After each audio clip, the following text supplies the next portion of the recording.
Welcome to the Daily Standard. God has given men a code of conduct in His Word, and we're here to help you live up to it. Join us as we pursue glory, honor, and immortality in the name of Christ.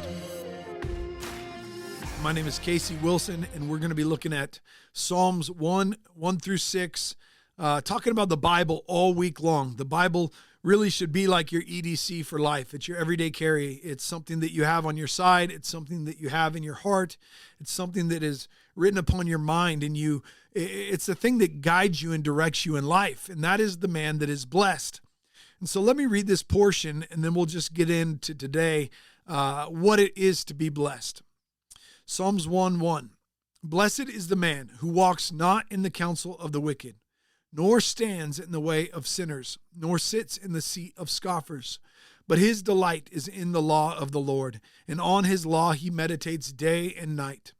He is like a tree planted by streams of water that yields its fruit in its season, and its leaf does not wither. In all he does, he prospers. The wicked are not so, but are like chaff that the wind drives away. Therefore the wicked will not stand in the judgment, nor sinners in the congregation of the righteous. For the Lord knows the way of the righteous, but the way of the wicked will perish. First off, the word blessed here, there's a number of Hebrew words that are used to describe the state or the nature of being blessed.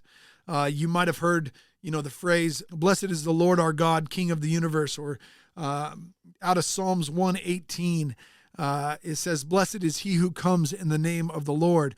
Baruch haba Hashem Adonai. That phrase there, that word Baruch, that's the word blessed. And God in his nature is blessed. It's who he is. The word here in Psalms 1 is not the word Baruch. It's actually the word Ashar. And it means to go straight. It means to be guided or to walk directly to, right? And the reason this man is blessed is because his life is not wayward. It's not drifting right and left. He's not a hypocrite. He's the kind of man that when he gives advice, he also follows it. He's the kind of man that when he gives counsel to his children, they walk after it. He's the kind of man that is worth following. His children, they're not embarrassed by him, right? When he stands up to speak, they don't grab him and ask him to sit down or put their face down towards the table.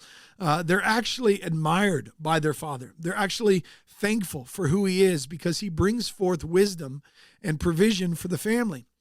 He's the kind of man that his wife can depend upon. His counsel isn't self-seeking. It's not selfish in nature. It's the kind of counsel that would be given on behalf of the family. It's to benefit the wife and the children and the needs of the family. And so this is the kind of man that we want to be. We want to be men that live straight lives.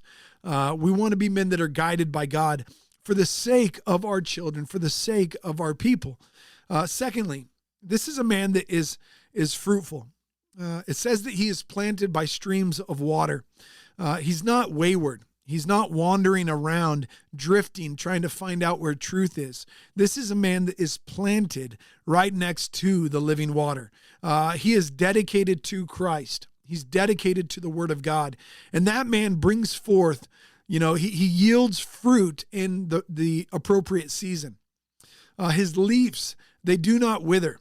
The wisdom that he gives to his children, it doesn't fade away. There's that warning in 1 Corinthians to teachers. We can either be the kind of men that bring forth counsel when we teach that is gold and silver, the kind of metals that will last and that you can build with, or our counsel will be like wood, straw, and hay. It burns up in the fire. It's the kind of counsel that you would not want, right? You forget about it. It's not lasting. That's not the kind of men that we want to be. We want to be men that are planted by truth. And when we speak, truth comes forth. And then lastly, we want to be men that are known by God. In verse 6, it says, for the Lord knows the way of the righteous. A blessed man is the kind of man that is known deeply, intimately by God. In Genesis, it describes the first relationship between Adam and Eve, and it was a very intimate relationship. In fact, it was sexual in nature. And the word there that's used is the word know. Adam knew his wife. And so in many ways, God knows us intimately. He knows our motivation, our desires, our wants.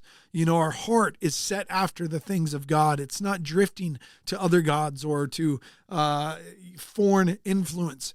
It's set apart to God. We're holy in that way, in our conduct, in our thinking, in our motivations. So it's a wonderful thing. The thing that makes us blessed far above anything else is the fact that we are known by God. We're acknowledged by him. He's acquainted with us. He's aware of what you're going through. He's concerned with you and what's happening to you throughout your day. You're chosen and set apart. You're a child of his, right? And because he's familiar with his children, he guides you and he leads you like a good father would. And so that's what makes the man blessed. And so that's where we want to begin this week. When we talk about what it means to be blessed, we're saying this man is intimately known by God. He follows after God and therefore does not live a wasted life. And the things that he does, the way that he lives before his people is such that they would follow after him. That's what a blessed man is.